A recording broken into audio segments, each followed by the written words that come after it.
What is up, YouTube? This is Ginger Ninja 024 signing in with Ginger Ninja Analog. Welcome back to my top 25 favorite anime of all time.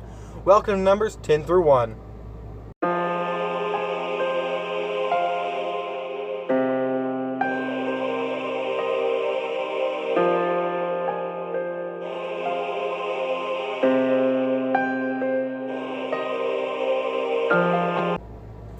Number 10 is Noragami.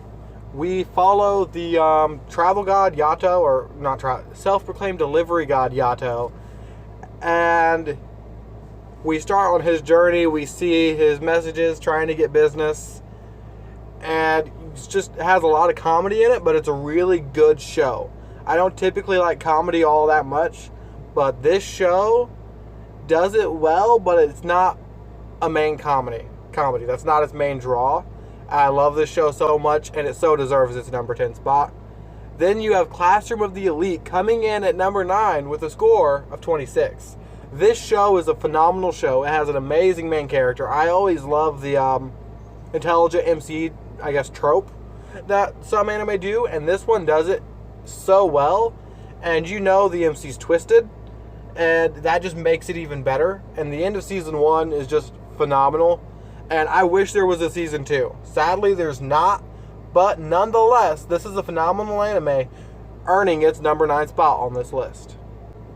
Number 8, Munano Nana, also with a score of 26. This show is phenomenal. You have a setup that could make you think that it's going to be a My Hero knockoff in the beginning of the first episode. And then you begin to realize it's not at all. At the end of episode 1, you get a complete turnaround on your expectations. You got something you were not expecting in the slightest. And it just makes it such an enjoyable watch because of the,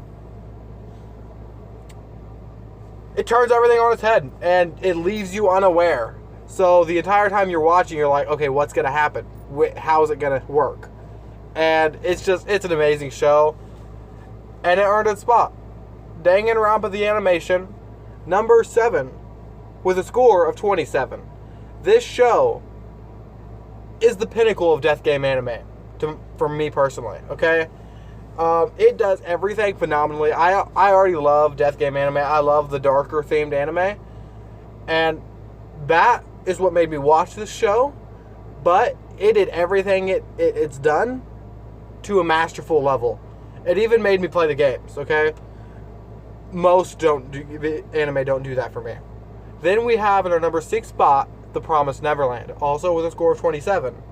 It has actually just been recently bumped out of the top 5 anime for me by another show. It's the number 5 show now.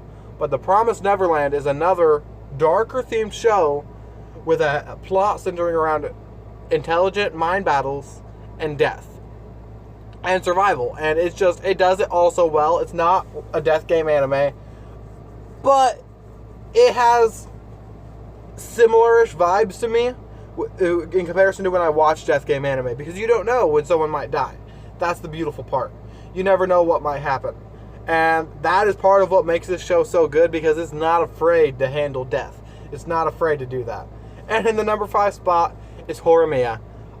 This is the pinnacle of the romance genre for me. I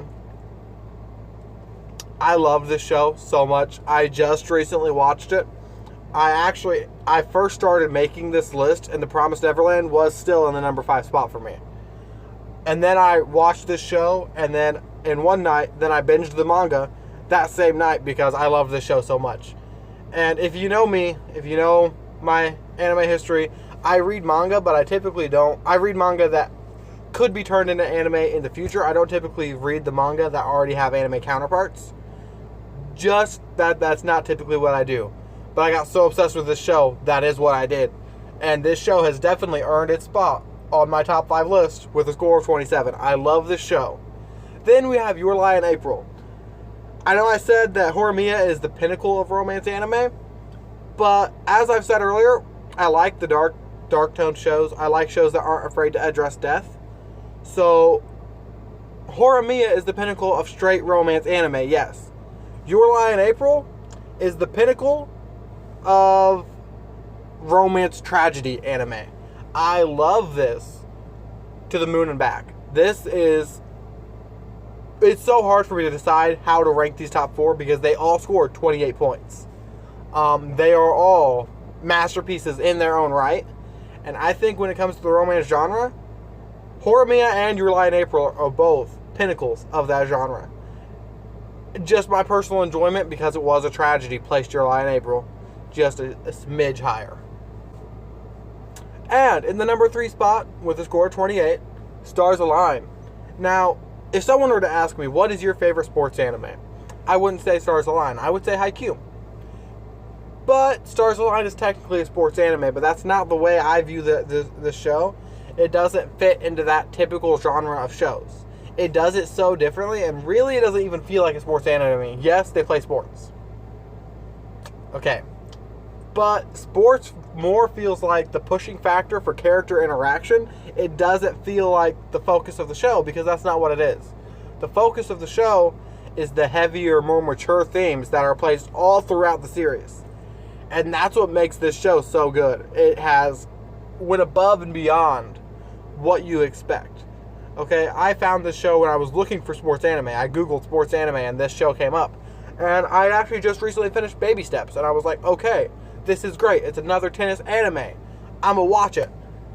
And I was just flabbergasted, for lack of words. It was unbelievably interesting. I was caught off guard so much by what this show did. It was just phenomenal. Then, of course, we have Kimi no Wa, or Your Name, in the number 2 spot. And I know Your Lie in April and Horimiya are both romance, and so is Kimi no Wa. But the time travel, it's the plot, the animation, and the fact that it is a movie. It is the only movie I have on my list. And the fact that I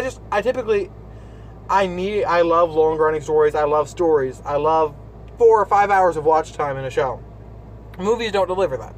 They don't. So, for me personally, to have a movie where it is, speaks wonders for the movie. And honestly, Your Lie in April and Kimi no Wa are both so hard to put above one or the other. And Horimiya too. Like, all 3 of those are the pinnacle of the romance genre for me. But I separate it into TV shows and movies. Okay? This is definitely the pinnacle of anime movies to me. In general, not even in the romance genre. This is the number 1 anime movie for me. There's a reason it broke records whenever it was released, okay? It is a phenomenal work of art. That's all you can describe it as. And then in the number 1 spot, and it is the only one that I would not be able to rotate the spots through. Like, I could see myself rotating the last 3 shows in any order. Your Lie in April could have easily been number 2, with Stars Align being number 4 and Kimi no Wa being number 3, or Stars Align staying the same, etc. You get it. Code Geass, for me, has a solid number 1, even though its score is only 28. This show is, for me, the pinnacle of all anime. It is the only show I've ever seen that I could legitimately claim to be a perfect masterpiece. You know how my anime list does a rating of 1 through 10, right? Personally, I break it down into 5 categories like I did for this video, but I could do it through 1 through 10 just the same. There are a lot of times when I'll get 3 or 4 10s and 1 9. Well, I round to the nearest number, which means if it was like a 9.8, guess what? It's going to be a 10 on my anime list. This is the only show for me personally that I rated all 10s when I watched it. I was so obsessed with that show, and that definitely earned its number 1 spot. Anyway, guys, if you liked this video, if you want to see more of this content, go ahead and hit that subscribe button and hit that notification bell so you can get my updates when I post more quality content. Anyway, guys, this is Jinja Ninja 024 signing out of Jinja Ninja Analog. You all have a great day.